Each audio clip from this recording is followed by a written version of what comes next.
Saya faham. Biasalah kalau ikut kepada masa ni memang waktu yang sangat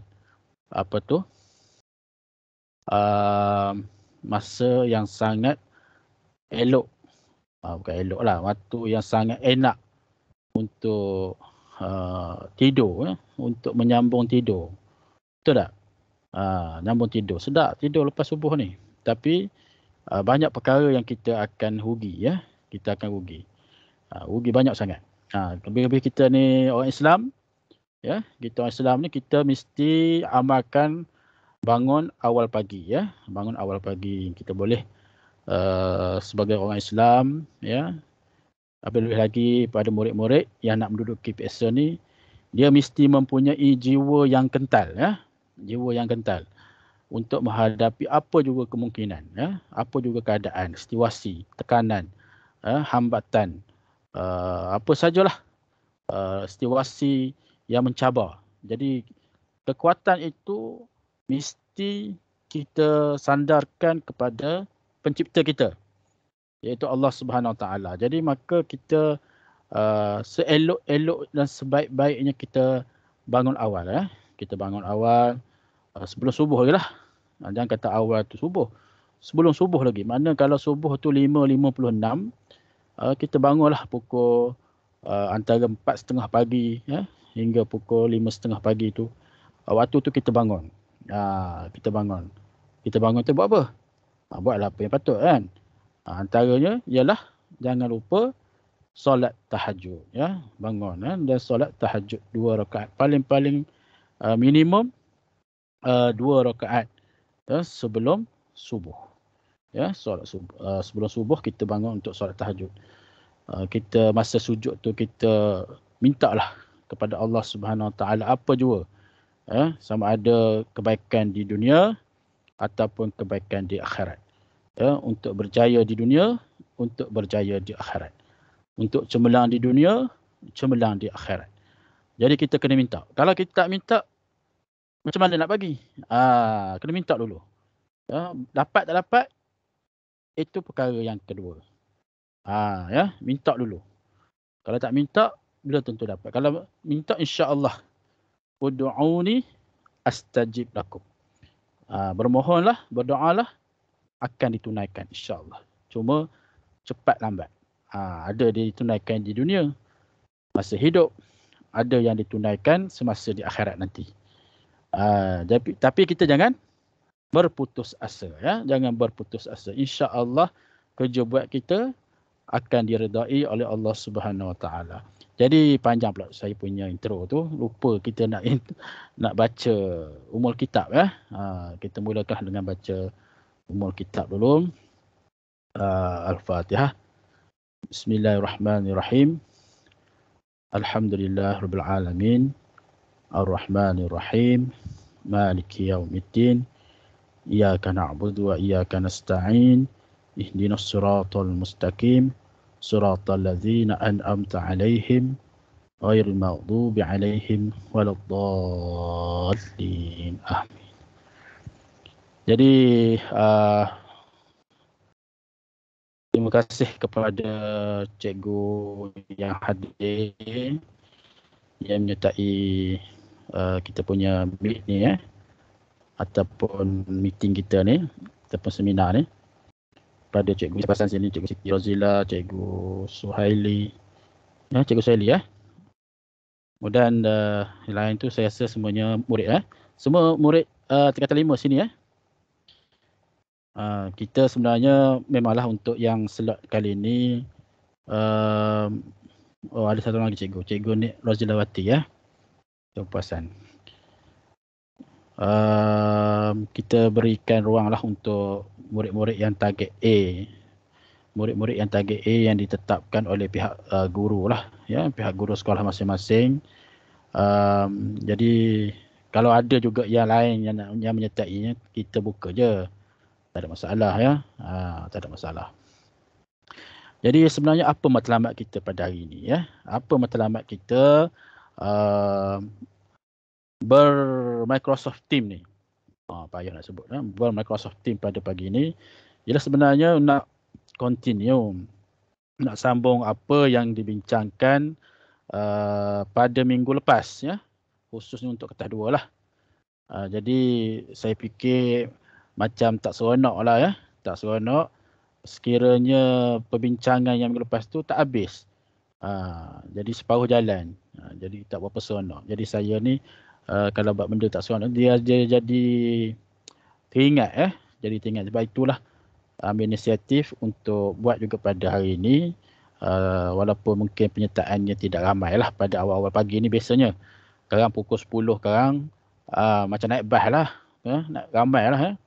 Biasanya begitulah. Pukul 10 sekarang. Jadi biasanya dia ketinggalan lah sikit, berbanding dengan orang datang awal. Jadi kalau ada sebarang pertanyaan, sebarang kemusykilan yang berkaitan dengan ketah 2 biologi ni, awak boleh mencelah bila-bila masa saja, ya. Ketika saya menerangkan tu, ketika saya menjelaskan suatu soalan tu, awak boleh bertanya. Boleh bertanya. Kalau bolehnya perkenalkan diri sikit lah, ya. Nama, lepas tu sekolah mana, kan. Kemudian tanyalah apa yang patut, ya. Jadi apa yang kita nak bincangkan pada hari ini, saya dah bagi bahan, ya. Kalau semua telah ataupun alert lah, alert dengan grup lah, ada orang tu dia tak alert pun, tapi kita kena alert lah sebab kita ada grup kan.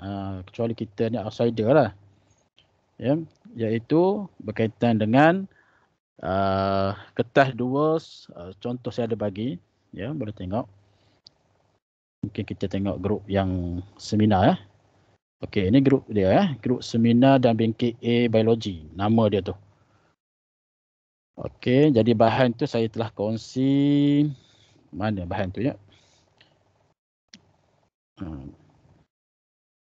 Bahan tu ada 2, satu dalam bentuk soft copy dan satu lagi dalam bentuk Google Form, ya, Google Form. Mungkin saya dah bagi sebelum ni. Ni bahan sembang, ni dah lepas dah. Mana dia? Ada terima tak? Boleh respon tak? Dapat tak bahan tu? Boleh siapa respon? Bahan tu minggu lepas punya, sama je. Cuma di mana letaknya ni, seminar ni, bahan sembang ni. Ini apa? Ini dia punya Google Form dia kan. Betul tak? Kita tengok sikit. Betul ke tidak? Bahan seminar ketah 2. Ada try ni. Ya. Sorry, ada orang nak join sekejap.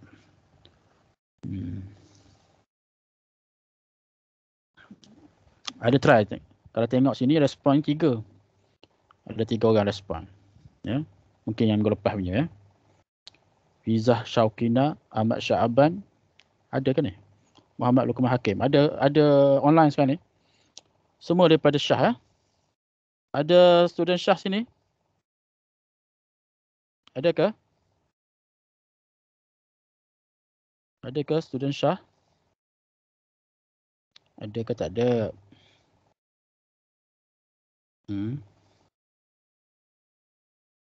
Ada ke tak ada? Tak ada, ya. Student Syah.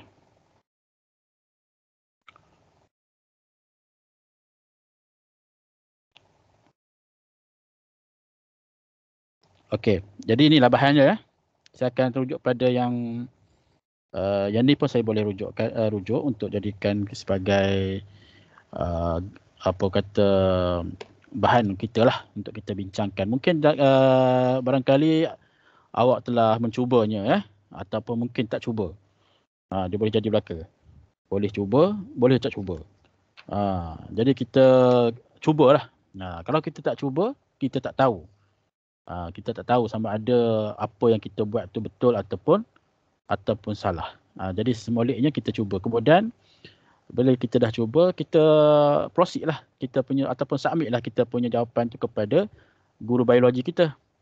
Kan? Guru biologi kita lah. Jangan hantar ke saya. Hantar ke guru biologi. Hantar ke saya tu boleh sikit boleh lah. Kalau banyak-banyak tak tersemak saya. Hantar kepada guru biologi masing-masing. Jadi yang ni sebenarnya soalan yang kita telah bincang, soalan nombor 1 ni. Ya. Soalan nombor 1 ni dah bincang. Tapi yang dijawab oleh ni siapa ni? Syawkina. Filzah Syawkina. Tak ada Filzah Syawkina sini? Tak ada. Kalau ada tak mengaku tak. Pertama kita dah bincang dah soalan ni. Dia kata sebelum saya pergi lebih lanjut, MRSM ada tak sini? Sudah MRSM. Kalau ada angkat tangan. Kalau ada angkat tangan.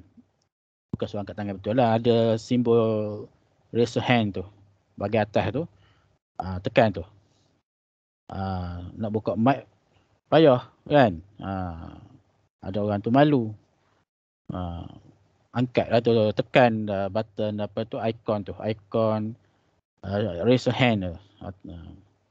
Kita ada raise a hand. Ada thumb up. Ada love.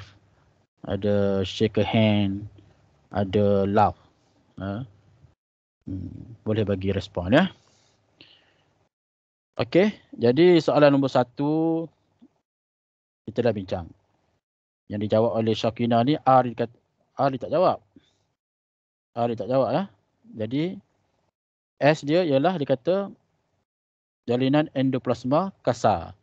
Kita dah bagi dah tu, ya, dapatlah 1 markah. Ni kita dah bincang lah ya. Okey.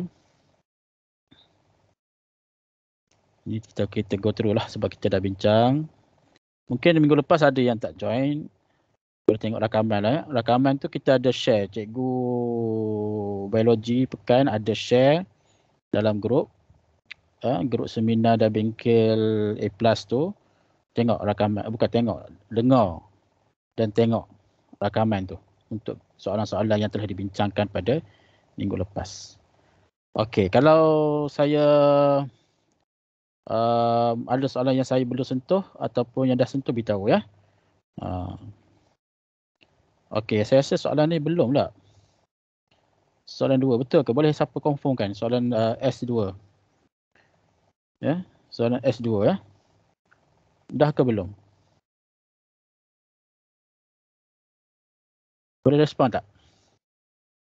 Ke semua ahli baru lah ke bandingkan yang minggu lepas? Siapa yang join minggu lepas tu boleh respon? Kita ingat belaka? Tak apa, kita tengok. Kita tengok yang boleh saya conteng lah. Senang nak conteng ya.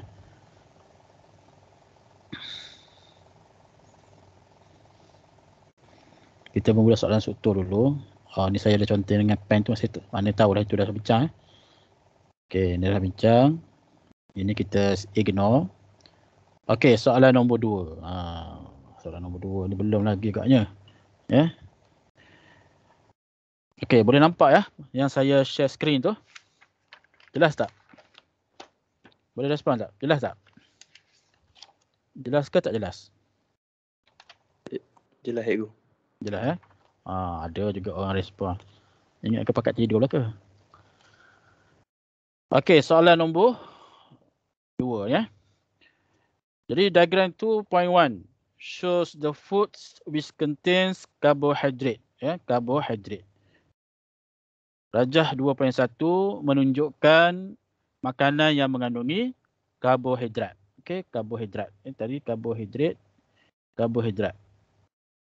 Okey. Jadi dia bagi stimulus. Stimulusnya ialah gambar nasi, rice, honey, madu, milk, susu. Okey. Tak apalah tu, dia bagi. Kita kena tahu, kita kena faham gambar rajah ya, gambar rajah. Jadi itu adalah diagram 2.1 rajah 2.1. So soalan dia A1. Based on diagram 2.1, name the type of carbohydrate in rice and honey.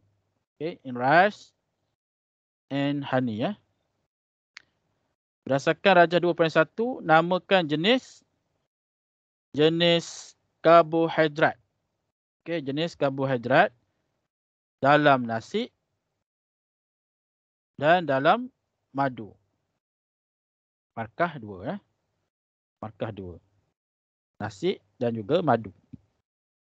Jadi kita tahu sebelum kita jawab ni ya, jenis karbohidrat ni ya, dia terbahagi kepada 3, iaitu monosaccharide ataupun monosaccharida, disaccharide dan juga poli.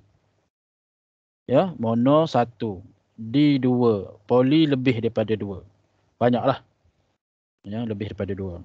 Apa yang 1, apa yang 2, apa yang lebih daripada 2.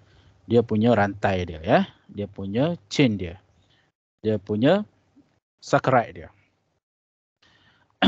Jadi bila disebut jenis, maka jawapan dia sama ada mono, di ataupun poli. Jangan kita bagi nama monosaccharida tu, glukosa ke ya, apa tu, galaktosa ke fruktosa, itu adalah contoh monosaccharida. So perkataan di sini yang penting ialah jenis. Jenis tu, type of, ya. Itu yang kita kena faham tu. Soalan ni arah rendah je, pengetahuan. Tapi ada juga yang salah ya, ada juga yang salah. So nasi, kita tahu nasi mengandungi kanji. Ya, nasi secara umum lah kita ada mengandung kanji. Kata jangan kita query pula saya makan nasi tak ada kanji. Sebabnya ayah saya kencing manis. Jadi kita orang makan nasi tak ada kanji. Ya. Jadi tak boleh lah. Itu special case lah. Itu case soalan aplikasi. Ya. Kalau soalan pengetahuan, secara umumnya rice contain of starch. Nasi mengandungi kanji. Tapi jangan tulis sini kanji. Sebab dia nak jenis karbohidrat. Ya, bila jenis karbohidrat, kita tahu kanji adalah contoh polisakarida. Macam mana nak ingat? Polisakarida, ingat kawan, geli, sokmo. Kawan, orang pekan ya. Kawan. Kawan, geli macam geletik tu, geli, sokmo. Kawan, kanji. Kawan ni kanji. Geli, glycogen. Sokmo, selulosa. Payah pula nak ingat je aku. Tukarlah. Kawan, geli, selalu. Ya, kawan, geli, selalu. Selalu, selulosa jadi. Sokmo dengan selalu tu samalah. Kan? Tapi kita orang pekan kan. Orang pekan. Saya bukan orang pekan je aku. Saya belajar je pekan. Tapi saya orang KL. Tak kira lah KL ke mana ke. Kita sebut bahasa ni. Kawan, geli, sokmo. Jadi kanji merupakan satu contoh daripada polisakarida. Maka kita di sini polisakarida. Ataupun polisakaride lah ya. Saya tulis yang bahasa Melayu lah. Cuma saya sebut lah. Saya sebut meraihkan mereka yang tu saya tanya tadi, ada tak MRSM? Ada budak MRSM sini, Cikgu Sally? Tu tengok-tengok guest ni. Ada tak? Kalau ada, saya entertain. Kalau tak ada, saya nak cakap Melayu je ni. Orang kata entertain ya. Entertain ni apa? Layan. Ya. Ataupun mungkin sekolah yang ada di LP. Di LP Insta lah. Insta Shah Ahmad. Kita bolehlah entertain sikit. Ya. Saya pun lama tak asal lidah saya ni. Lidah. Baik. Jadi itu polisakarida ya. Kemudian madu, honey. Dia panggil, ada setengah suami tu dia panggil isteri dia honey. Manja ya. Honey. Tapi kalau sebut madu, marah. Kan berapa ya. Kalau panggil isteri dia honey, melompat datang ya. Kalau panggil madu, kata marah orangnya, apa ni madu abang. Main madu-madu pula ni. Jadi dia kadang-kadang dia pening situ. Honey dengan madu tu sama je. Baik. Jadi tu gurau sikit ya. Jadi honey ialah mengandungi apa? Gula apa? Kita kena tahulah contoh. Ya. Adakah dia mengandungi glukosa? Adakah dia mengandungi galaktosa ataupun fruktosa? Jadi madu ni termasuk dalam contoh fruktosa ya. Fruktosa. Jadi fruktosa ni monosakarida lah. Ya, monosakarida. Macam mana nak ingat monosakarida? Guru, saya selalu cara saya, ni cara saya. Guru galak fruit. Bunyi macam guru menggalakkan makan fruit lah, makan buah. Ya, guru galak fruit. Bunyi dia. Guru galak fruit. Guru tu makna glukosa. Glukosa, galaktosa, fruktosa. Ya. Guru galak fruit. Itu adalah mono. Jadi ini adalah mono ya. Mungkin awak ada kata, saya tak pastilah madu ni mono ke D. Tak ingat. Tak pasti. D ni contoh dia man suka laksa. Man suka laksa.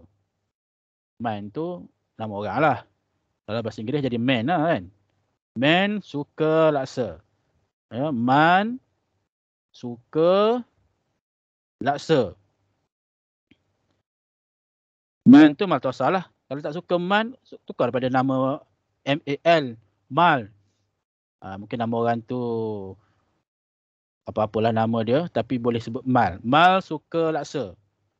Ini contoh. Kalau awak nak ubah, terpulang tu kata creativity. Creativity ya.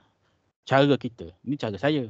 Cara awak nak tukar. Cikgu dah bagi idea, saya nak ubah. Cara saya. Jadi copyright ya.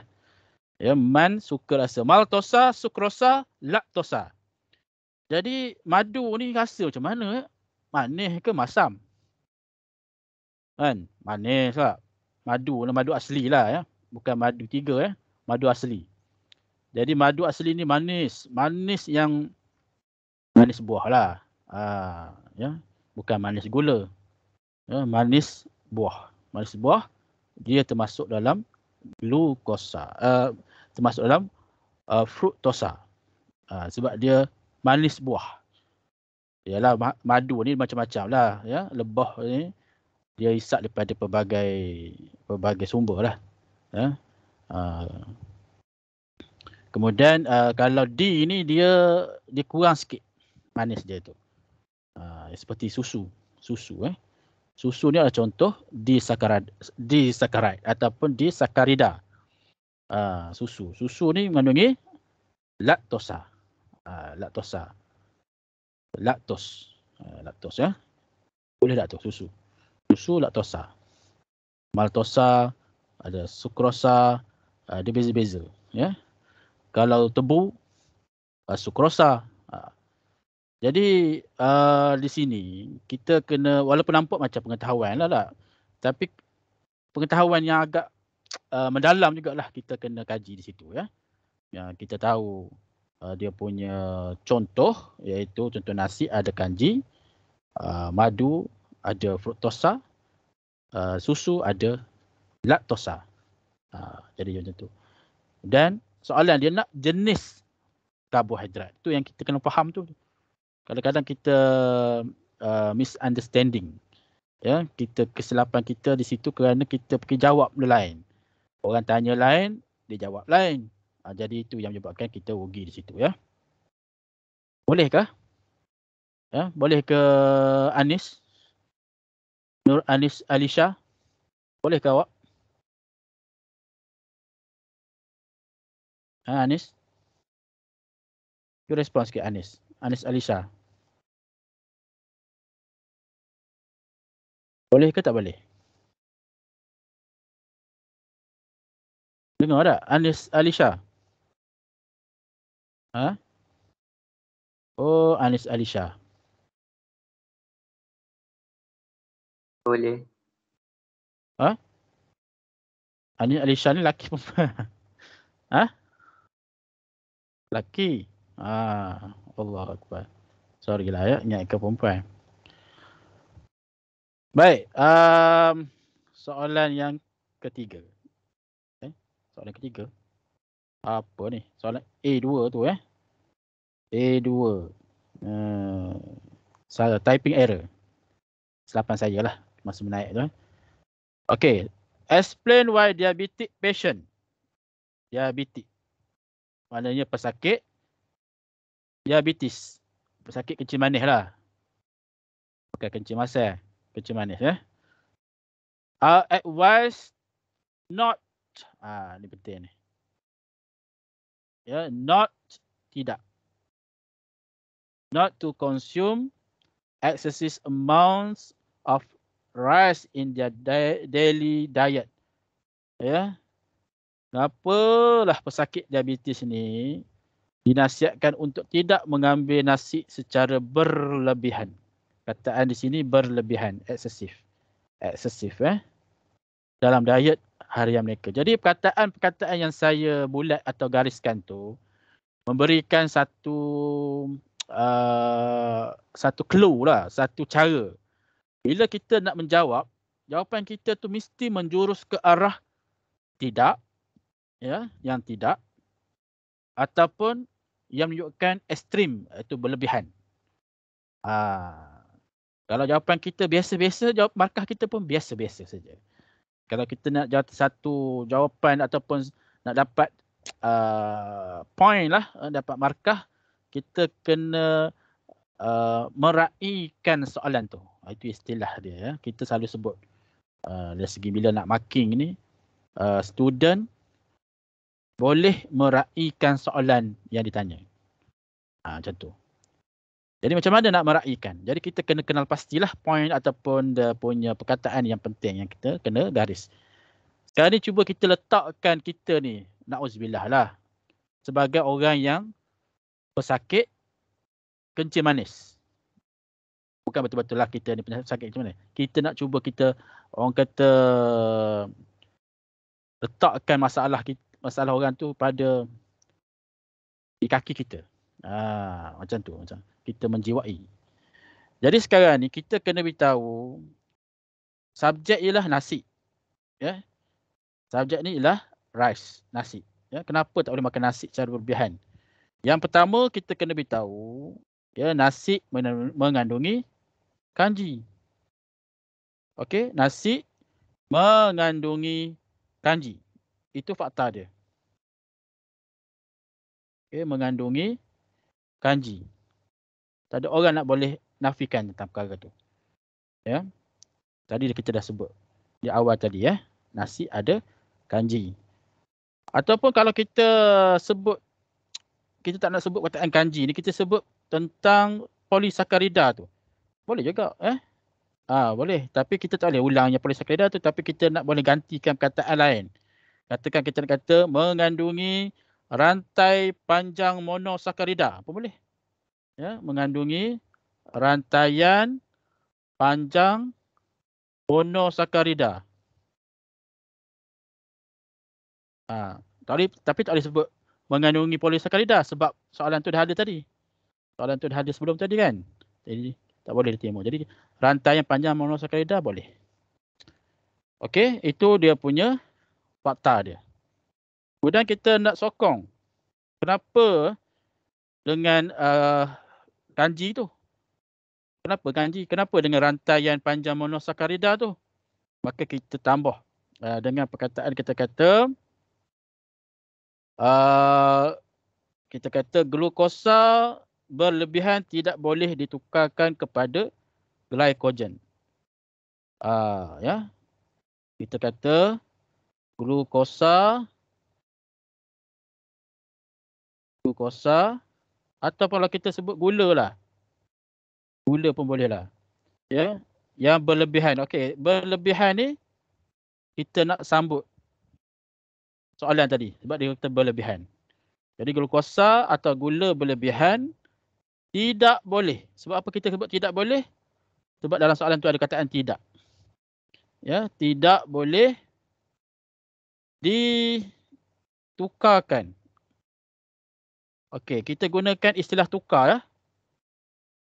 kita guna istilah tukar ni untuk yang ni. Sebab dia melibatkan conversion ataupun penukaran.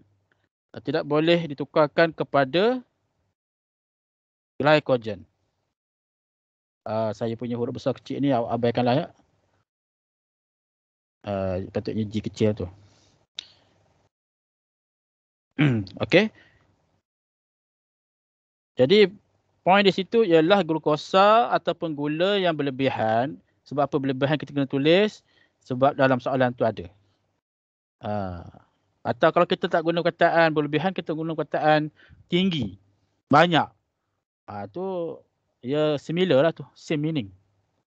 Ya, boleh diterima ya. Jadi poin kedua begitu. Poin ketiga, apa dia punya, sebab apa kalau misalnya gula berlebihan tidak boleh tukarkan kepada glukogen, apa kesan dia ataupun dia punya yang seterusnya yang menyebabkan yang menyebabkan aras glukosa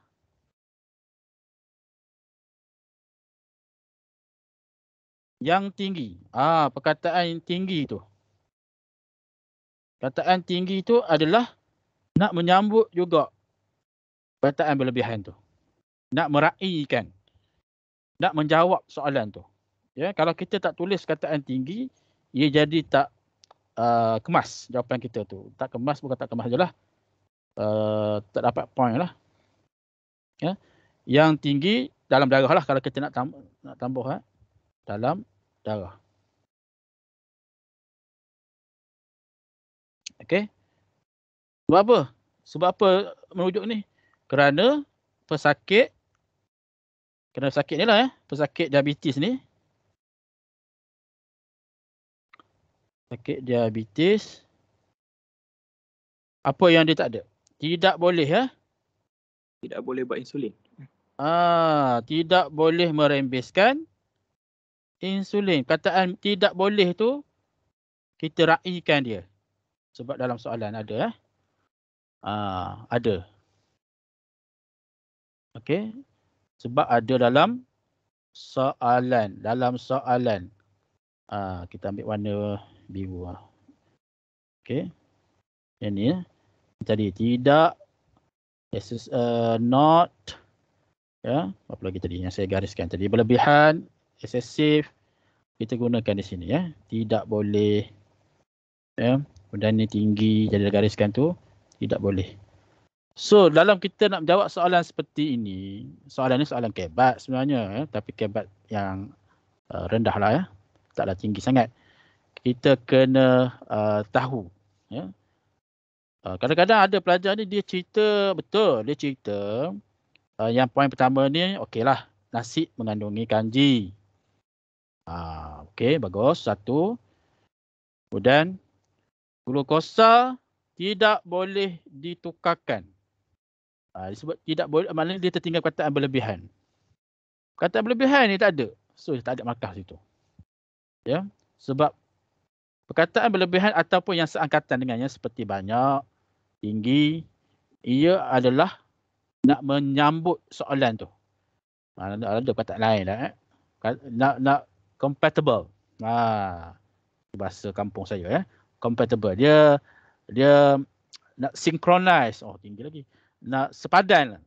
Nak sepadan dengan soalan tu. Contoh saya tanya dah, contoh mudah lah. Saya mempunyai banyak duit. Contohlah saya mempunyai banyak duit. Contohlah. Jadi bila saya nak jawab, saya kena sebut tentang banyak juga.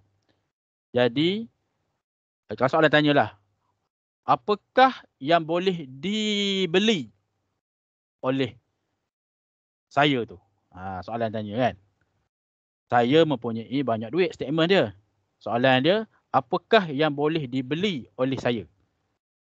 Katakan saya tu kita ganti kepada Ahmad lah. Katakan Ahmad. Ahmad mempunyai banyak duit. Apakah yang boleh dibeli oleh Ahmad? Jadi kalau kita jawab, Ahmad boleh membeli rumah banglo. Boleh membeli kereta Porsche contoh. Kan. Kita dengar betul. Kita dengar, betul tu. Sebenarnya jawapan salah. Jawapan tu salah. Sebab apa? Salah. Sebab dia tak tunjukkan banyak.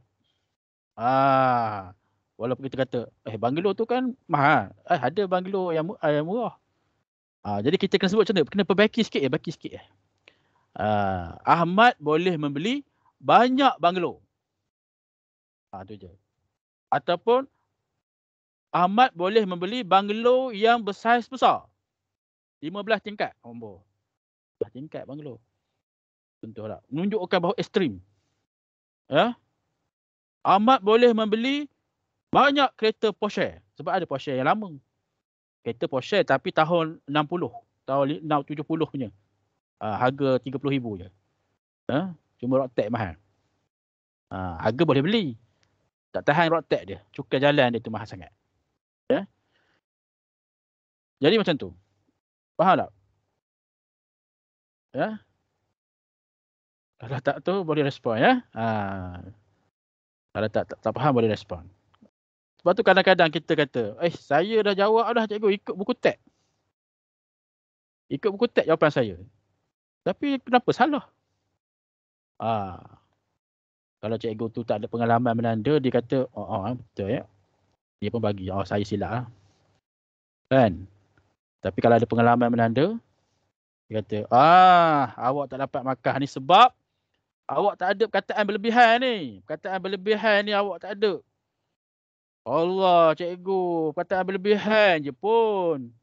Kita kata bawa tak? Jangan. Perkataan tu penting ya. Perkataan tu penting. Saya mempunyai duit. Contoh, duit saja ya. Saya mempunyai duit. Biasalah duit. Betul awak pun kata, saya pun ada duit cikgu. Saya mempunyai banyak duit. Jadi lain macam suara tu. Bila sebut banyak tu, dia nak marah Banyak. Ini satu penegasan. Ya. Satu penegasan kepada jawapan kita tu. Kenapa pesakit diabetes ni dinasihatkan tidak mengambil nasi secara berlebihan? Bukan kata tak boleh ambil nasi. Boleh ambil nasi. Tapi tidak berlebihan. Kita kata. Kan? Kerana, kita kata ya. Last kali kita jawab kan. Yang last tu, ini point last tu. Kerana pesakit diabetes tidak boleh merembeskan insulin. Kataan tidak boleh tu pentingnya. Kalau kata kerana pesakit diabetes, ataupun mungkin kita tak sebut macam tu. Mungkin kita kata sepatutnya seseorang itu merembeskan ataupun pankreas dia merembeskan insulin.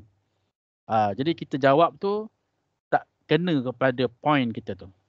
Itu yang saya maksudkan. Ya.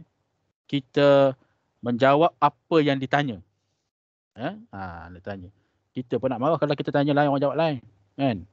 Siapa nama awak? Saya tinggal di Kuantan. Awak tinggal di mana? Nama saya Ahmad. Macam mana? Kita pun pernah tak? Orang tanya nama, dia jawab tempat. Orang tanya tempat, jawab nama. Jadi, begitulah kaedah dia. Ya. Boleh?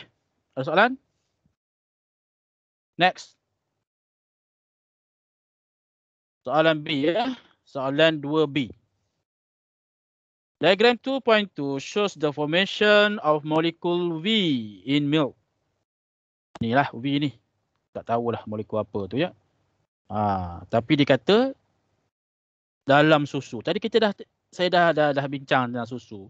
Susu ada laktos. Ya. Susu ada laktosa. Tu point dia. Tu point penting. Jadi sekarang ni soalan dia, based on diagram 2.2 describe. Berdasarkan rajah 2.2 huraikan 1. The formation of molecule V. Pembentukan molekul V. Okey, maknanya daripada T dengan U lah. Ya, T tambah U. T plus U to produce V. Maknanya gabungan daripada T dengan U menghasilkan V. Itu secara matematikal ya. Matematiknya begitulah. Kalau kita tulis matematik, T tambah U sama dengan V. Tapi sekarang ni kita nak jawab sesuai dengan biologi punya terms ya. Biologi punya terms, maka kita kena sesuaikan dari aspek beberapa perkara. Kita kena study sikit. Okey. Macam mana terbentuknya laktosa? Ya. Bagaimana terbentuknya laktosa ni? Jadi kita tahu laktosa ni adalah disakarida. Ya, laktosa adalah dia terbentuk daripada mono, ya, gabungan monosakarida. Maknanya dia terbentuk daripada siapa? Ya, dia terbentuk daripada siapa? Siapa tahu? Glukosa dengan galaktosa. glukosa dengan galaktosa. Cara ingat dia guru galak latihan. Untuk formation kita ingat yang tu. Guru glukosa lah. Galaktosa lah. Latihan laktosa. Bila sebut guru je ingat glukosa. Kalau galak tu tak senang lah kan. Tapi sebut latihan ni benda pula lah. Jadi laktosa lah. Jadi maknanya kita kena tulis benda tu. Nanti kita susun lah. Kemudian proses apa ya? Proses apa dia ni? Kondensasi ke hidrolisis? Kondensasi ke hidrolisis? Kita tengok. Macam mana kita nak tahu benda tu kondens ke ataupun hydrolyze? Kita tengok air. Hidrolisis, hidro artinya air. Ya, hidro. Hidro ni means H2O lah. Air. Hidro ya. Kemudian condense artinya padat.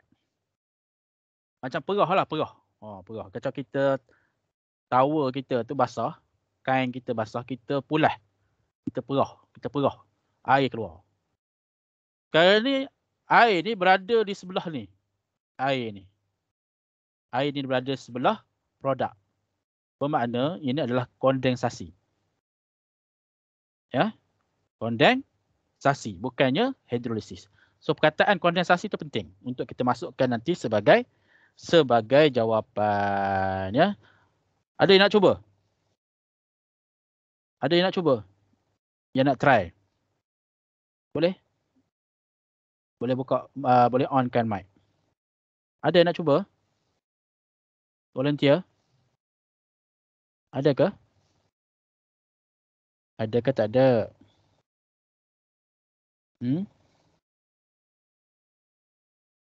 Ada ke tak ada?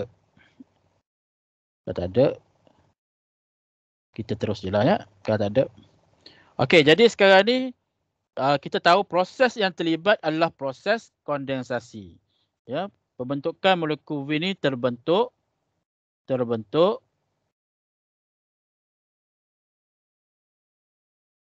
melalui proses kondensasi. Okey, kondensasi. Iaitu apabila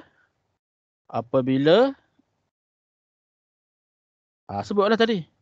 Glukosa molekul pun boleh lah. Apabila glukosa bergabung dengan galaktosa. Okey. Membentuk, bukan membentuk susu lah, membentuk laktosa. Membentuk laktosa. Jadi kita tengok manakah point kita. Pertama yang ni. Kondensasi, 1 markah. Yang kedua, glukosa bergabung dengan galaktosa, 1 markah. Membentuk laktosa, 1 markah. 3 point di situ. Markahnya 2 lah. Ya, markahnya 2 lah sebab maksimum 2 tapi point yang kita dapat tu 2. Kita boleh tambahlah 1 lagi ya, 1 lagi iaitu kita kata enzim Ego. Kalau cerita pasal enzim apa cerita pasal enzim. Apa dia? Enzim apa? Lactase. Laktase Okey, menghasilkan dengan bantuan enzim. Okey, adakah saya nak tengok adakah enzim tu kita jadikan dia sebagai point juga ya?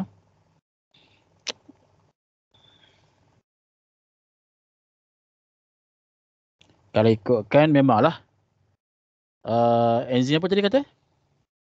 Laktase? Ya ke? Kalau hidrolase barulah laktase tak? Cikgu. Kalau pembentukan tak ada lah tak? Jadi laktase tu tak boleh lah. Ya ada Cikgu, soalan? saya ada soalan cikgu. Siapa tu? Lukman ke? Laktosa. Saya. Okey. Laktosa ni kira sebagai monomer ke polimer? Laktosa ni dia sebenarnya dia D. Satunya disakarida lah. Ya, dia tu adalah disakarida. Awak kata monomer ke ataupun polimer kan?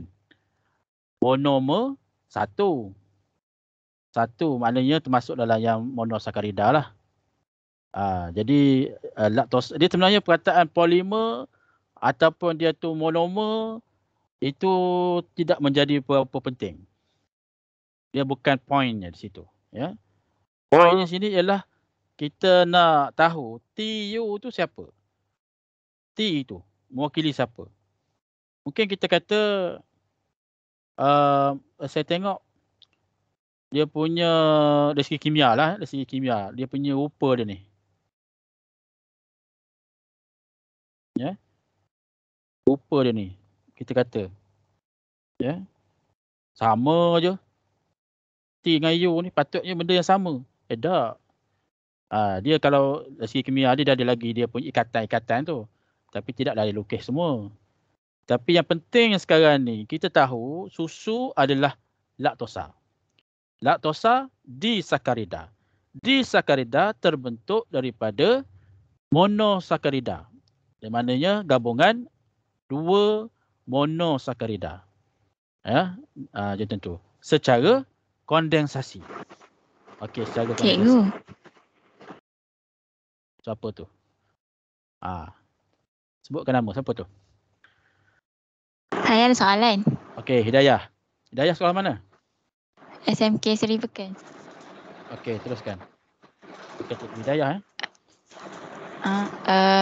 Okay. Bila kita menjawab soalan yang jenis struktur ni, perlu ke kita ambil balik soalan untuk jawapan? Maksudnya macam dia tanya apakah, lepas tu selepas apakah tu kita bawa untuk buat jawapan tu. Macam pendidikan Islam lah, ya? Betul tak? Pendidikan Islam, Islam kata. Kena ke cikgu? Tidak semestinya. Bukan compulsory, ya. Bukan mandatory. Bukan mandatory kita nak repeat apa dia punya terms dalam soalan. Bahkan kadang-kadang kalau kita repeat benda tu dan itulah point kita, ia reject. Dia reject, ya. Nanti kalau ada sampai benda yang sesuai nanti kita boleh tengok. Kita boleh tengok. Contoh macam ni lah. Kita ambil the formation of molecule V. Pembentukan molecule V. Kita pun ulang. Pembentukan molecule V ialah daripada proses kondensasi. Jadi kita kata, kena ulang perkataan pembentukan molecule V tu. Dia tak perlu. Dalam sains dan biologi ni, dia orang kata straight to the point. Ya, straight to the point. Terus pada jawapan. Tak semestinya kita repeat. Bahkan kalau kita repeat, terus bagi jawapan boleh lah. Boleh. Bahkan kalau kita repeat, kadang-kadang kalau kita repeat, dia menyebabkan jawapan kita tu reject. Reject. Kita akan tengok macam mana yang dikatakan reject. Contoh kita kata apabila glukosa, ni poin yang ni ya, apabila glukosa bergabung dengan galaktosa membentuk susu. Memang tak logik lah membentuk susu. Sebab susu tu ada dalam sistem soalan. Kita kena tahu susu tu mengandungi laktosa. Yang tu perkataan laktosa tu yang penting. Ada juga yang saya jumpa ya. Pelajar ni dia jawab, dia kata pembentukan molekul V ni daripada gabungan T dan U. T dan U. Dia tulis betul dia. Ya, apabila molekul T dan U bergabung membentuk molekul ataupun sebatian V. Dia tak tahu T, U tu apa. V pun dia tak tahu. Jadi maknanya itu matematik lah. Ni matematik ni. So yang matematik ni kita tak terima. Ya, matematik ni. Katakanlah awak tulis lah. Contohlah ni contoh ya. Apabila molekul T dan U bergabung membentuk, ni saya buat short form sikit ya, membentuk sebatian V ataupun V je lah, dia tak tulis pun sebatian, bentuk V. Ni tak ada, ni reject. Reject ya. Kalau gitu senang lah. Tulis TU je lah. Reject ni bukanlah semestinya reject. Bukanlah semestinya. Berkata pula, tadi kata reject. Tak maksud saya ni, reject tu pada tahun tu lah. Pada tahun pesa tahun tu, dia reject. Kalau tahun 2022 kata akan keluar, tiba-tiba terima, rezeki awak. Tapi, macam mana nak tulis juga macam tu? Saya nak sebut, kalau tak jumpa dah point, tak jumpa dah idea tu, buntu. Yalah, dah selawat dah. Allahumma salli ala Sayyidina Muhammad, cikgu ajar. Kalau lupa, jangan lupa baca selawat. Allahumma salli ala Sayyidina Muhammad, Allahumma salli ala. 300 kali dah baca. Tak ingat-ingat juga. Kan? Jadi tulislah. Apabila molekul T dan U bergabung, membentuk sebatian V. Daripada tak tulis langsung. Last choice ya. Last choice. Kemudian soalan 2. Tadi pembentukan. Perkataan pembentukan tu sendiri pun sebenarnya satu tip sebenarnya. Dia maksudnya condense. Ya, kondensasi ya. Sebab kita tengok daripada yang simple. Simple tu daripada T ataupun pada U kepada V. V tu dia dah combine dengan ada ikatan oksigen. Ya, di sini ya. Dah ada ikatan dah tu. Tu kimia lah sikit. Saya tak nak cerita lebih-lebih lah kimia tu. Kadang-kadang dalam bio ni ada juga unsur-unsur yang berkaitan dengan kimia ni ya. Dalam contohnya fotosintesis ya. Fotosintesis lah dari segi apa? Tindak balas dengan cahaya ataupun tanpa cahaya sebagainya, tu semua ada banyak formula kimia ya. Sekarang ni yang kedua, the breakdown of molecule V. Breakdown artinya penguraian molekul V. Molekul V. Jadi maknanya dia undur balik lah. Undur balik. Sebab tu dia punya arrow dia ni reversible lah. Iaitu boleh berbalik. Maksudnya dia boleh patah balik. Jadi macam mana? Kalau tadi kondensasi, lawan ni ialah hidrolisis lah. Kan? Kita kena tahu lah. Maknanya penguraian molekul V ni melibatkan proses hidrolisis. Ya. Melibatkan proses hidrolisis, iaitu kita sebutlah. Ya. Kalau kita nak sebut, kita boleh sebut, iaitu kita kata air ataupun molekul air digunakan. Ya, air digunakan ya untuk apa?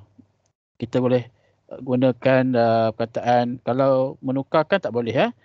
Menukarkan tak boleh, kita gunakan perkataan menghidrolisis, untuk dihidrolisiskan. Air digunakan untuk diuraikan kepada apa tadi? Kita ulang balik ya, iaitu glukosa dan galaktosa. Dia macam undur balik. Ya, diundur balik ya.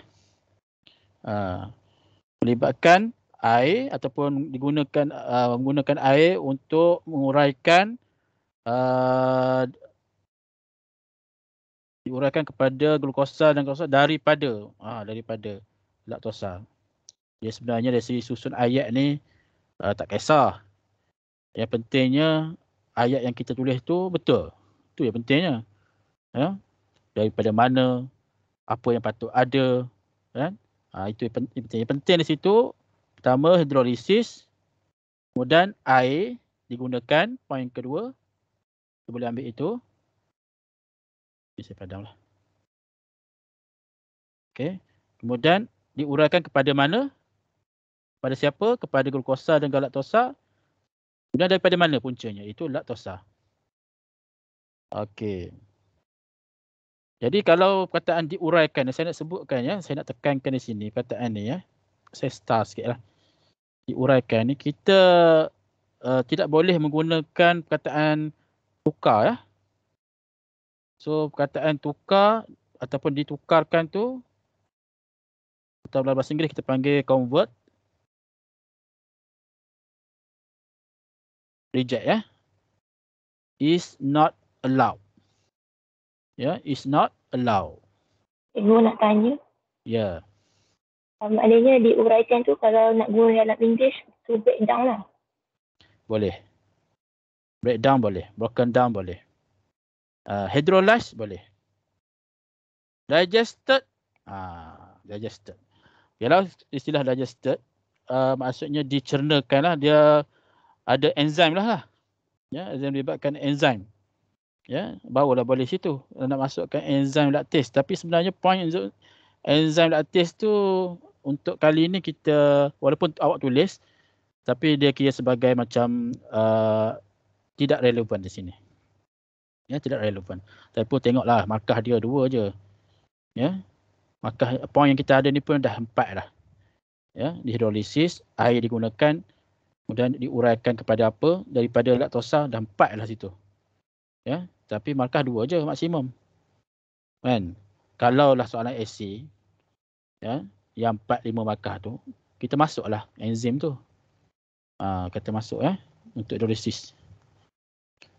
Boleh ya? Jadi yang tanya tadi yang tu DLP ya. Yang DLP dia jawab Inggeris kan. Tak apalah. Saya sebut dah tadi ya, istilah convert tidak boleh digunakan untuk makanan. Tapi kalau yang hormon boleh. Ya, hormon ya. Glucose is convert to glycogen. Ataupun excess glucose is convert into glycogen. Jadi convert tu yang kena guna. Tak boleh guna pula digest. Tak boleh pula guna broken down. So istilah convert tu ataupun kadang-kadang digunakan kata change. Change tu berubah lah. Ataupun tu boleh untuk menggantikan perkataan convert bagi glukos itu untuk hormon yang melibatkan hormon. Ya, yang melibatkan insulin ataupun sebaliknya glucagon. Glucagon daripada glycogen to glukos. Itu boleh kita guna perkataan convert ataupun change. Tapi kalau broken down tak boleh situ. Dia macam pantal larang lah ya. Ada pantal larang dia. Okey, kemudian soalan C. When sucrose solution is heat with Benedict solution, the blue solution remains unchanged. Explain why Benedict's test give negative result on sucrose. Ya. Apabila larutan sukrosa, kita gariskanlah larutan sukrosa tu. Kita tahu sukrosa ni disakarida ya. Kita buat sikitlah catatan disakaride. Ya, sukros ni ialah disakaride. Dipanaskan dengan larutan Benedict. Benedict ya. Benedict solution. Kita tahulah larutan Benedict ni kita biasa buat untuk ujian makanan ya. Dalam makmal. Kita gunakan larutan Benedict untuk ujian dalam makmal untuk menentukan dari segi apa gula penurun gula penurun ataupun dipanggil reducing sugar ya. Jadi warna biru itu tidak berubah. Warna biru ni merujuk pada Benedict itulah. Dia tidak berubah. Kalau positif, result yang positif dia jadi mendatkan merah bata. Kan? Mendakan merah bata. Kalau ingat lagi lah. Betul tak? Breed precipitate ataupun mendakan merah bata. Tapi sekarang ni dia punya warna biru Benedict itu tak berubah. Kekal seperti asalnya. Jadi soalan dia, terangkan mengapa ujian Benedict memberi keputusan negatif. Kataan negatif itu penting ya. Negative result. Negative result ni merujuk kepada warna biru tu lah. Kekal. Sebab apa? Tak berubah. Jadi kita nak fokus pada sukrosa tu. Ya, sukros tu. Kita kena halakan kita pun jawapan ni ke sukrosa sebagai subjek utama kita ni. Sasaran kita ya. Kita kena tala ke dia. Ada yang cuba?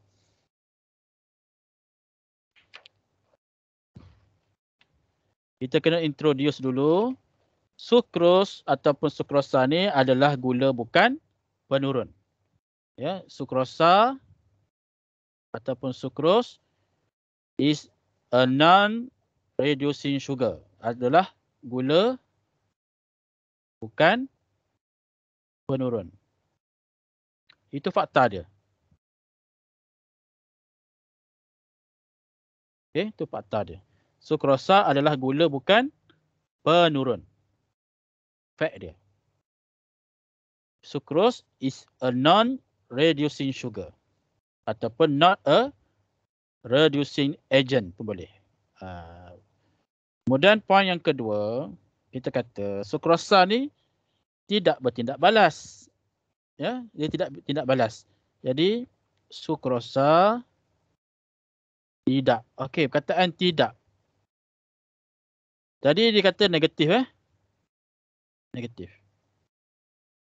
Tulisan negatif tu konotasi negatif tu membawa maksud satu benda yang tidak lah. Kan? Tidak apa. Contohnya kita kata bila katakan saya bagi contoh Ahmad juga ya. Ahmad membuat ujian swab test. Swab test tu bahasa Melayu apa ya? Swab test tu tahu. Tapi bila swab tu apa dia? Ujian swab test. Dan keputusannya adalah negatif. Negatif. Maksudnya dia tidak mendapat COVID-19 lah. Contoh lah. Mana perkataan tidak tu penting di situ. Untuk menghentikan negatif. Ini nak meraihkan. Saya kata tadi ya. Di awal-awal tadi. Compatible. Synchronize. Dengan apa yang ditanya. Okay. Sukrosa tidak bertindak balas. Okay. Bertindak balas dengan siapa? Dengan larutan Benedict. Ya, tidak balas dengan larutan Benedict. Kalau kita nak bagi, ini tinggi sikit lah. Tidak balas dengan larutan, saya tulis dulu ya. Larutan Benedict. Larutan Benedict ni, kalau dari segi kimianya, nama dia kupron sulfat. Betul tak? Kupron sulfat. Ataupun dalam bahasa Inggeris kita panggil copper to sulfate. Ya. Maknanya Benedict tu sendiri. Kita tahu nama Benedict ya, tapi ni pun dah okey dah. Ya. Okey dah. Tapi kalau kita tulis kupron sulfat pun boleh, tak ada masalah. Ataupun kupron 2 sulfat Jadi apabila dia tidak bertindak balas, kataan tidak tadi penting saya sebut, tidak bertindak balas untuk meraihkan keputusan negatif tu. Yang ketiga, jadi penurunan tidak berlaku lah. Kan? Penurunan tidak berlaku. Perkataan tidak lagi. Okay, tidak berlaku. Okay, perkataan tidak. Semua tidak sebab negatif. Statement yang dalam soalan negatif. Bila kita jawab, menunjukkan negatif juga. Itu maksud dia. Tapi taklah mesti kita guna kataan negatif. Kita boleh gantikan perkataan itu dengan perkataan lain seperti tidak. Kan? Okay. Ataupun kalau kita kata penurunan tu dari sini kimia tu, contoh kita kata ion kuprum tidak diturunkan. Boleh juga. Tapi jaranglah jumpa perkataan tu Ion kuprum tu dia merujuk kepada kuprum 2 sulfat tu lah. Daripada kuprum sulfat dia kuprum sulfat CuSO4 kuprum sulfat. Ataupun kalau kita tulis penuhnya jadi kuprum 2 sulfat. Gabungan daripada ion kuprum dengan ion sulfat. Okay. Sebab itu kata penurunan tidak berlaku ataupun kita kata ion kuprum tidak diturunkan ataupun kalau tak boleh ditulis kuprum 2 sulfat tidak diturunkan pun boleh. Dia maknanya maksud yang sama. Ya. Kemudian poin yang keempat, maka tiada. Tiada tu negatif juga lah. Tiada mendakkan. Mendakkan apa? Merah bata. Kalau positif merah bata kan. Kalau positif lah apa tu eksperimen ni. Eksperimen ni kalau kita guna Benedict untuk menentukan gula tu penurun tak menurun, kalau dikatakan gula tu penurun, maknanya mendakkan merah bata akan terbentuk. Sekarang ni kita nak negatif. Bila negatif, kita gunalah perkataan tiada mendakkan merah bata terbentuk. Ataupun kalau dari segi kimianya, tiada kuprum 1 oksida terbentuk. Kuprum 1, bukan kuprum 2, kuprum 1. Sebab dia nak balas. Ataupun bahasa Inggeris kita kata no breed red precipitate form. Ya? No breed red precipitate form pun boleh. Itu baru masuk poin yang keempat. So poin di sini 1, sukrosa adalah gula bukan penurun. Kita introduce tentang sukrosa tu. Ya, kita beritahu dia gula bukan penurun. Sebab tu ada utusan negatif. Tu nak menjawab tu. Kemudian sukrosa tidak bertindak balas dengan rautan Benedict. Kan? Kemudian penurunan tidak berlaku.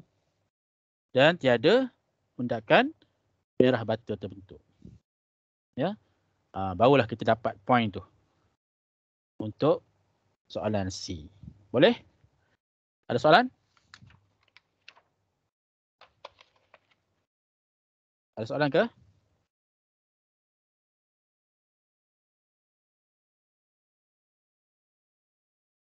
Tak ada, cikgu. Tak ada. Lokoman tak ada soalan. Lokoman soalan mana? Ya.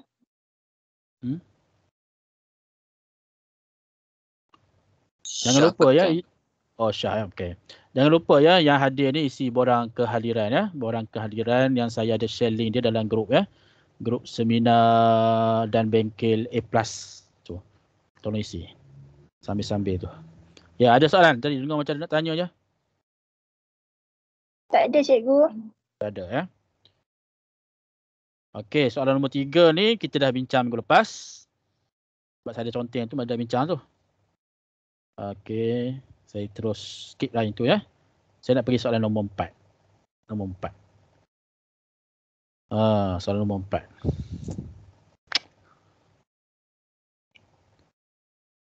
Baik, nombor 4 ya. Diagram 4.1 shows the gland J. Gland J ini ya. And adrenal glands. Adrenal glands, cahaya adrenal glands. Okey ni. Okey. Which secrete hormones that involve in regulating the content of water and salt in blood. Okey. Apa poin penting tu? Gland J, adrenal glands, secrete hormone. Okey, kita tahulah memang gland ni secrete hormone lah. Tapi yang penting sini ialah in regulating the content of water and salt. Kena faham ni konsep ni. Ini terus masuk. Bila sebut dia regulating saja, jumpa je perkataan regulating ataupun regulate, itu maksudnya homeostasis. Ya. Bab homeostasis. Homeostasis ataupun melibatkan mekanisme swap balik negatif. Ya, negative feedback mechanism. Terus kita buat situ. Homeostasis. Homeostasis. Ya. Negative feedback mechanism. Ya. Ataupun mekanisme tindak balas negatif. Darjah 4.1 menunjukkan kelenjar J. J. Okey. dan kelenjar adrenal yang merembeskan hormon yang terlibat dalam mengawal atur kandungan air dan garam dalam darah. Bila sebut kandungan air dan garam ni, dia menyebabkan satu lagi yang kita kena ingat, iaitu dari segi tekanan osmosis. Ya, tekanan osmosis. Blood osmotic pressure, ya. BOP. Blood osmotic pressure. Tekanan osmosis darah.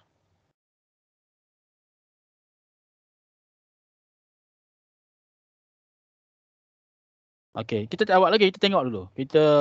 Daripada tu kita keluarkan dia, ya. Kita keluarkan apa yang kita boleh ingat. Kemudian kita tengok gambar rajah. Okay, gambar rajah tu kita ada brain, otak. Okey, kelenjar J, hormon L, maknanya di sini daripada punca sini dia ada hormon L dirembeskan. MBL ni dia pergi ke mana?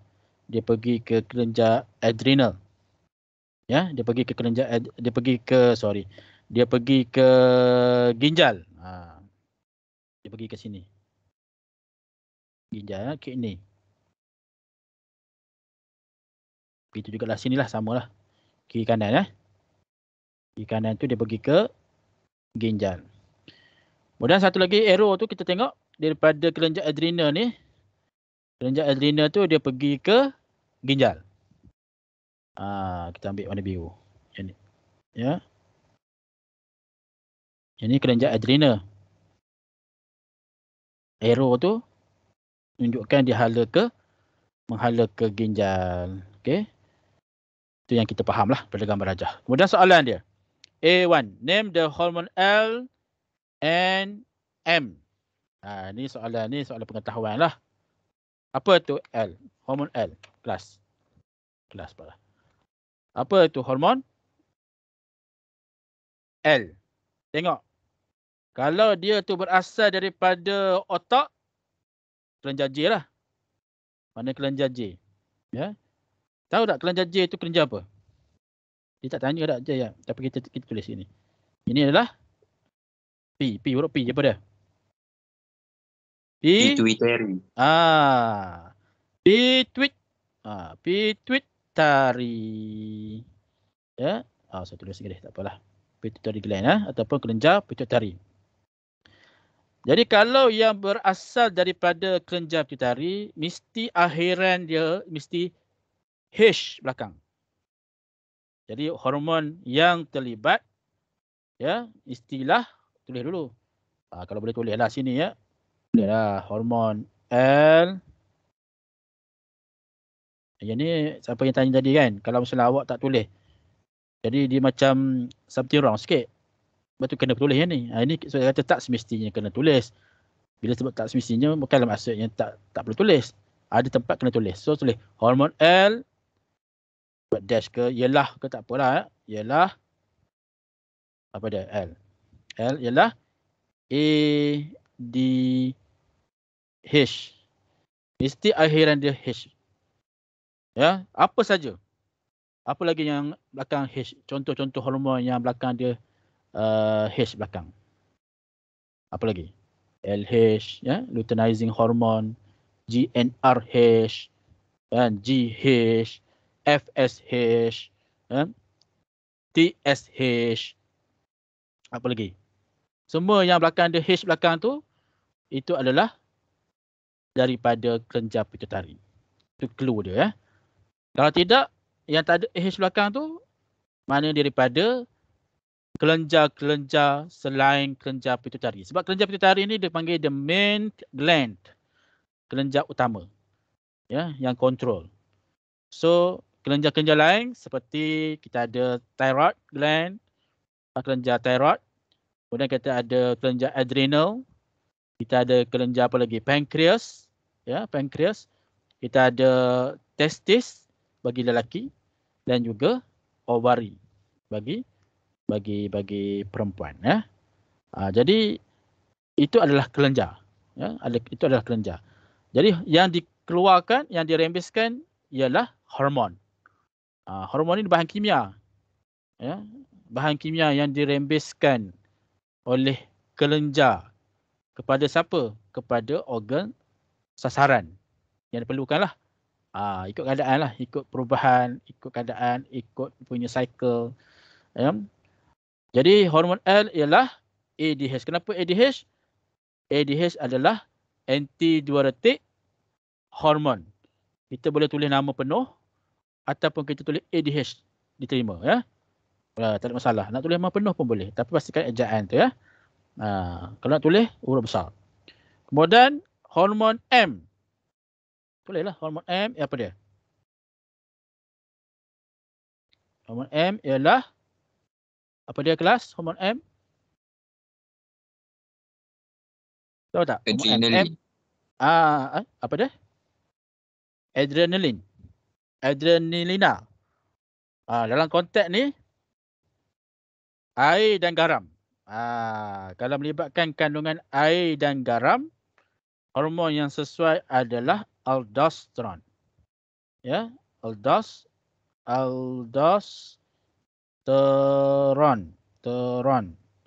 Ya, aldosteron. Bukan adrenalina ya. Adrenalina ni masa bila? Kes kecemasan.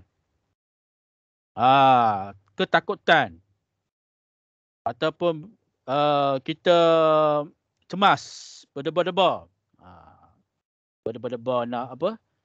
Nak menunggu suatu keputusan. Keputusan apa? Keputusan SPM. Jadi masa tu hormon adrenalina banyak dirembeskan. Ya, bukannya hormon aldosteron. Aldosteron ni melibatkan kawal atur kandungan air dan garam, iaitu melibatkan blood osmotic pressure ataupun tekanan osmosis darah ya. Okey.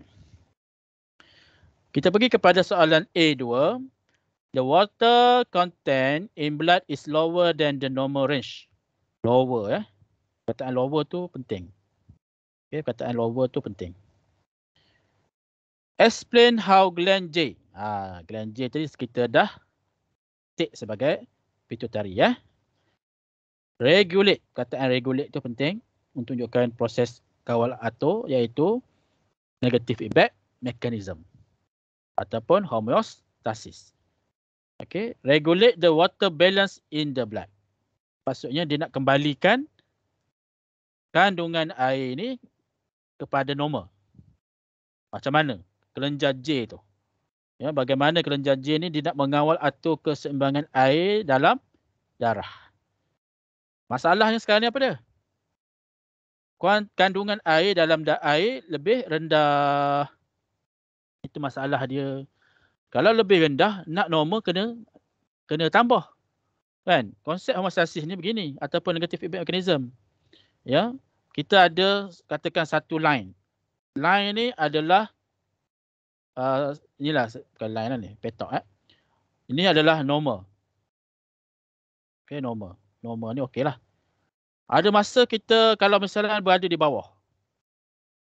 Ada masanya tinggi ke atas. So siapa yang berada di bawah atau berada di atas, artinya dia tidak normal. Dia tidak normal.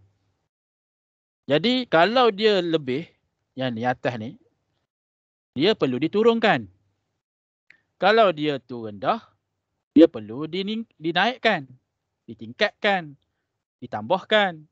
Semua itulah perkataan. Ya. Untuk apa? Untuk mengembalikan. Itu dipanggil istilah dia. Ya. Untuk mengembalikan kepada normal. Ataupun dipanggil istilahnya balance. Ya, balance, seimbang. Jadi dalam kes ni kita tahu kandungan air dalam darah rendah. So bila kita jumpa soalan macam ni, tengok poin ya. Poinnya 3, so kurangnya 3 poin lah. Ya, kita nak kaitkan dengan bagaimana kelenjar J. Kelenjar J tadi apa dia? Pituitary ya. Kelenjar pituitary. Okey, kelenjar pituitary. So poin yang pertama yang perlu kita highlightkan ialah kita kena highlightkan ialah kelenjar J, kita kata. Kelenjar J Okey. Ataupun kelenjar pituitari, kita tulis kelenjar pituitari pun boleh lah. Tapi kalau orang kata, saya tak pastilah kelenjar apa. Biasanya kita tahu, ya. Kalau awak kelenjar J pun awak tak tahu, biasanya awak bagi jawapan bawah tu pun salah. Ya, biasanya begitulah. Ya, kelenjar J ataupun kelenjar pituitari dirangsang untuk merembeskan lebih banyak ADH. Saya tulis yang tu dulu ya. Dirangsang untuk, saya buat short form lah untuk merembeskan lebih banyak. Sudah. Ada pula perkataan lebih banyak. ADH. Okey. Isu di sini akan ditanya perkataan dirangsang. Kan? Ada tanya, cikgu saya tak boleh saya tak tulis perkataan dirangsang. Saya tulis kelenjar J merembeskan ADH. Macam tu je. Merembeskan ADH. Okey, perkataan yang tertinggal di situ dirangsang dan juga lebih banyak. Okey, kita memanglah kalau kita berdoa memang kita harapkan macam tu. Tapi hakikat dia, bila dia kata sini lebih rendah, nak lawan kepada dia, nak sebab dia mengembalikan. Dia kena kontra kepada lebih rendah tu. Dia kena lebih banyak ataupun lebih tinggi ya. Tapi perkataan lebih tinggi tu macam tak kena sikit kan. Lebih banyak tu okey sikit. Merembeskan lebih banyak ADH. Ya. ADH. Okey. Jadi maknanya perkataan lebih banyak tu penting lah. Ya, perkataan lebih banyak tu penting. Sebab apa lebih banyak tu penting? Sebab dia nak kontra, opposite kepada lebih rendah tu. Ya, lebih rendah. Sebab ni soalan regulation. Soalan mengawal atur. Saya sebut soalan untuk mengawal atur kita kena bagi satu statement yang kontra. Kontra daripada tu. Kalau yang sebelum ni yang kata kalau yang negatif tu kita sambut. Tapi itu bukan soalan mekanisme suap balik negatif. Kan? Jadi awak buat catatan ya untuk soalan negative feedback mechanism ataupun homeostasis ataupun mekanisme suap balik negatif, kita kena bagi satu ayat yang menunjukkan opposite kepada statement tu. Statement tu ya. Jadi kelenjar J dirangsang. Okey, perkataan dirangsang ni kalau tak ada bolehlah diterima lagi ya. Bolehlah terima. Bolehlah di bracket lah. Ya? Boleh di bracket kan. Boleh dimaafkan lah kalau tak ada. Ya, kelenjar J, pituitary gland is stimulated to secrete more ADH. Jadi more tu penting. Okay, lebih banyak ADH. At least once. Sekurang-kurangnya sekali. Dalam statement kita tu, sekurang-kurangnya sekali ada pun okey. Jangan tak ada langsung. Kemudian yang kedua, apa yang berlaku? Dinding tubul distal, ya, dinding tubul distal. Ya. Ataupun tubul pengumpul. Ya, tubul pengumpul ya. Dia lebih spesifik ya. Iaitu kepada collecting duct ya. Lebih telap. Perkataan lebih lagi. Lebih telap. Lebih telap. Terhadap air lah. Okey, terhadap air. Okey. Ataupun dalam Inggeris kita kata the wall of distal convoluted tubule ya, ataupun collecting duct is more permeable to water. Ya. The wall of distal convoluted tubule ataupun collecting duct is more permeable to water. Jadi perkataan lebih tu ya menjadi seolah-olah hanya macam mandatory. Ya. Mandatory. Tapi seperti mana yang saya sebutkan tadilah. paling-paling tidak pun sekali lah ada perkataan lebih tu. Daripada ayat kita bagi tu, mana-mana point, sebenarnya ada perkataan lebih. Dia boleh kadang-kadang menjadi savior. Menjadi penyelamat kepada kehilangan markah kita. Berbanding kalau kita hanya tulis dinding tubul distal ataupun dinding tubul pengumpul telap terhadap air. Without state lebih tu. Ataupun more. More. Tapi sebab atas tadi kita dah disebut lebih banyak adhes, jadi dia selamatlah. Tapi saya sebut ni janganlah ambil yang last choice tu, ambil yang first choice lah. First choice-nya tulislah. Kan? First choice kita ialah kita tulis setiap kali point tu, kita tulis perkataan-perkataan yang penting seperti itu. Bagi nak menunjukkan bahawa kita nak menjawab apa yang ditanya. Ya, kita menjawab. So kita kena tahu fakta ni. Kita kena tahu ni. Dinding tubuh distal ataupun tubuh pengumpul dia lebih telap terhadap air. Sebab apa? Sebab sekarang ni kita dalam keadaan conditionnya ialah kandungan air dalam darah ni lebih rendah. Dia lebih rendah. Sekarang ni kita nak supaya air tu kembali meningkat. Kembali meningkat. Dengan peranan kelenjar-J. Jangan pula kata minum air banyak. Itu apa yang patut dilakukan. Soalan tu kalau tanya apa yang patut dilakukan oleh seseorang yang menghadapi keadaan itu. Minum air banyak. Senang cerita kan. Minum air banyak. Betul lah tu. Itu untuk soalan macam tu. Tapi soalan sekarang ni, kelenjar-J tu, apa yang dia buat? Punca dia tu. Ya, kelenjar-J. Kemudian poin yang ketiga, apa yang berlaku apabila air, dinding tubuh tu lebih telap terhadap air. Yang seterusnya lebih banyak air, kataan tu lagi. Ya, lebih banyak air diserap semula. Reabsorb, diserap semula ke dalam kapilari darah. Nak tulis pun tak apa. Di dalam kapilari darah. Sebabnya dalam kapilari darah ni dia dah ada dalam statement, itu dalam darah. Tak tulis pun tak apa. Mana kalau sampai lebih banyak air diserap semula. Okey tu. Ya. Sebab apa yang ke dalam kapilari darah tak penting? Sebab dalam statement soalan dah ada, ya. Dalam statement soalan. Statement soalan tu dikata dalam darah. Memang kita nak refer pada darah lah. Okey. Poin yang keempat dan poin kelima, tekanan osmosis darah berkurang, ya. Tekanan osmosis darah berkurang. Poin kelima. Poin keempat, ya. 1, 2, 3. Ini keempat ni silap. Saya buat kelima tadi. Yang keempat ialah tekanan osmosis darah berkurang. Osmosis darah berkurang. Bukan dah berkurang dah. Dia normal lah. Tekanan osmosis. Tapi kita tulis dulu lah. Darah berkurang, ya. Darah berkurang pun boleh. Sebab tadi dia tekanan osmosis darah dia tinggi. Ya, tekanan osmosis darah, apabila air kurang dalam darah kita, tekanan osmosis darah kita memang tinggilah. Ya. Okey. Jadi bila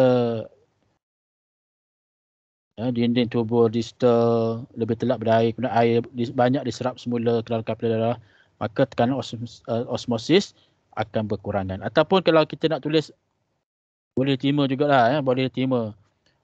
Maknanya kembali ke normal lah, ya, ke julat normal. Okey, ini dia tak ada boleh julat normal. Boleh sebab perkataan kembali tu, back to normal, ya. Kembali ke julat normal. Okey. Itu point dia. Boleh tak? Jadi kataan yang point yang ketiga tadi tu perkataan lebih banyak, ya. Lebih banyak tu juga membawa maksud lawan kepada lebih rendah tu. Lebih rendah. Kalau kita tak tulis perkataan lebih banyak, kita tulis air diserap semula, maka point tu kita tak dapat. Melainkan saya sebutkan tadi lah, at least once, ya, at least once more, ya, ataupun sekurang-kurangnya satu perkataan lebih dalam kita punya jawapan, ya. Ada beberapa term yang kita kena dia reject, ya. Yang contohnya point yang kedua ni, ya. Saya nak refer kepada point kedua, iaitu dinding tubuh distal. Dia terima selain daripada tubuh distal ataupun tubuh pengumpul ni, juga dia terima tubuh ginjal. Tubuh ginjal pun diterima, ya. Tubuh ginjal, tubuh uriniferous, tubuh renal, maknanya kita terima yang tu, ya. Boleh tulis catatan lah. Tubuh ginjal ni accept, ataupun uriniferous pun diterima, ataupun tubuh renal, diterima, accept, ya. Adapun yang reject, kataan yang reject ialah tubuh nefron. Ada juga yang tulis tubuh nefron. Okey, ni reject.